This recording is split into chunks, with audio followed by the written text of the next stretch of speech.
দাদা, আমরা যে ঘটনাটা দেখলাম যে সেনার সঙ্গে একটা কোথাও গিয়ে বচসা সৃষ্টি হলো মুখ্যমন্ত্রী, কিন্তু তারপর মুখ্যমন্ত্রী বললেন যে 200 সেনা পালিয়ে যাচ্ছিল, সেনার একেবারেই তিনি দোষ দেননি। কিন্তু আজকে সকালে যে ঘটনা দেখলাম যে একদম ভুল মহাকরণের সামনে ভুলভাবে গাড়ি টার্ন করা ছিল একজন সেনা, গাড়িটা কিভাবে সম্ভব?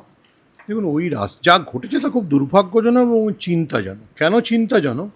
কারণ সেনাবাহিনীর যে ট্রাকটিকে আটক করা হয়েছিল, যা ভুলভাবে টার্ন নিচ্ছিল বলে অভিযোগ, অন্তত ভিডিওতে আমরা যা দেখছি, তার ঠিক পেছনে কলকাতার পুলিশ কমিশনারের গাড়ি ছিল। অর্থাৎ যদি সেনাবাহিনীর গাড়িটি আটকানো না হতো, তাহলে পুলিশ কমিশনার মনোজ ভার্মার গাড়ি দুর্ঘটনাগ্রস্ত হতে পারত। যেটা কলকাতা পুলিশের বক্তব্য, সেটা আমরা সবাই জানি। আমারও লালবাজারেই অফিস, সেটা আমরা প্রায় সবাই জানি।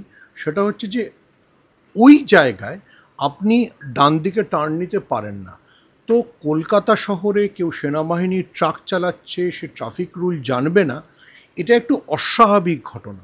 এবং বিশেষ করে যখন এরকম একটা টানাপোড়েনের সময় যাচ্ছে, মানে যে মঙ্গলবার এই ঘটনাটি ঘটছে তার আগে সোমবার মানে ভারতীয় সেনাবাহিনী তৃণমূলের রাজনৈতিক মঞ্চ খুলে দিয়েছে বলে অভিযোগ, এবং সেই নিয়ে তৃণমূল একেবারে রাস্তায় চলে গেছে। ঠিক সেই সময় এটা ঘটাটা অত্যন্ত অত্যন্ত চিন্তাজনক এবং উদ্বেগজনক। আমার মনে হয় যেহেতু এটা কেন্দ্র রাজ্য সরকারের কেন্দ্র রাজ্য সম্পর্কেরও বিষয়, দুপক্ষের বিষয়টা মিটিয়ে ফেলা উচিত। এই ধরনের টানাপোড়েন চলতে থাকলে সেটা না রাজ্যের জন্য ভালো, না দেশের জন্য ভালো। সেনাবাহিনীর একটি ট্রাক যদি ভুল করে এবং সেই ভুলের জন্য যদি কলকাতার পুলিশ কমিশনার, নান লেস দ্যান কলকাতার পুলিশ কমিশনার, তার গাড়ি দুর্ঘটনাগ্রস্ত হয়ে যায়, তাহলে খুব চিন্তার ঘটনা।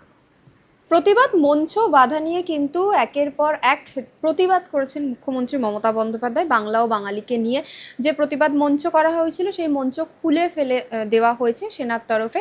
এই মুহূর্তে সুমনদা রয়েছেন আমাদের সঙ্গে। দাদা, এই যে মঞ্চ খুলে দেওয়া হলো এবং সেখানে মুখ্যমন্ত্রী মন্তব্য করলেন যে প্রায় 200 সেনা ছুটে পালাচ্ছিল, এবং সেটা নিয়ে নানান রকম কটাক্ষ ধেয়ে এসেছে প্রধান বিরোধী থেকে বিরোধী।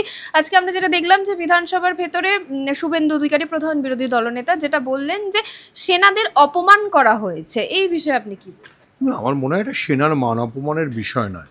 এটা বিষয় হচ্ছে যে সেনাবাহিনীর অতি সক্রিয়তা এখানে বিজেপির জন্য পলিটিক্যালি কি বলবো, ক্ষতিকর হয়ে গেছে। দেখুন, সেনাবাহিনীর টেকনিক্যালি যে জিনিসটা বলছে, অর্থাৎ যে তৃণমূল যে পারমিশন চেয়েছিল, সেই পারমিশনের ডেট কিন্তু ওভার হয়ে গেছে। এ বিষয়টা কোনো ভুল নেই। ফলে সেনাবাহিনীর টেকনিক্যাল বক্তব্যে কোনো ভুল নেই। কিন্তু ভারতবর্ষের সেনাবাহিনী এসে রাজনৈতিক একটি দলের ধর্ণা মঞ্চের বাঁশ খুলছে, এটা খুব ভিজুয়ালি, বা যাকে আমরা পলিটিক্সে বলি অপটিক্সের দিক থেকে খুব ভালো নয়। সেনাবাহিনীকে আমরা সবাই সম্মান করি। সেই সেনাবাহিনী যদি কোনো রাজনৈতিক দলের বাঁশ খোলার কাজে ব্যবহৃত হয়, তাহলে তো অন্য রাজনৈতিক দল সুযোগ নেবেই, যে তারা বলবে যে এই সেনাবাহিনীকে বিজেপি ব্যবহার হচ্ছে। দেখুন, সেনাবাহিনী পালিয়ে গেছে কিনা আমি জানি না, কিন্তু দুটো ইম্পর্টেন্ট পয়েন্ট আছে। ইম্পর্টেন্ট পয়েন্ট নম্বর 1, যে 27শে জুলাই সেনাবাহিনী পারমিশন দিয়েছিল তৃণমূলকে, আর এটা খোলা হলো 1 সেপ্টেম্বর। এর মাঝে একটা 15ই আগস্ট গেছে, যে 15ই আগস্টে আমরা সবাই দেখেছি যে যখন স্বাধীনতা দিবসের প্যারেড হয়েছে, সেই প্যারেডে মমতা বন্দ্যোপাধ্যায় যখন কুচকাওয়াজে অংশ নিয়েছেন, তার পাশে জিওসি এনসি ইস্টার্ন কমান্ড বসেছিলেন।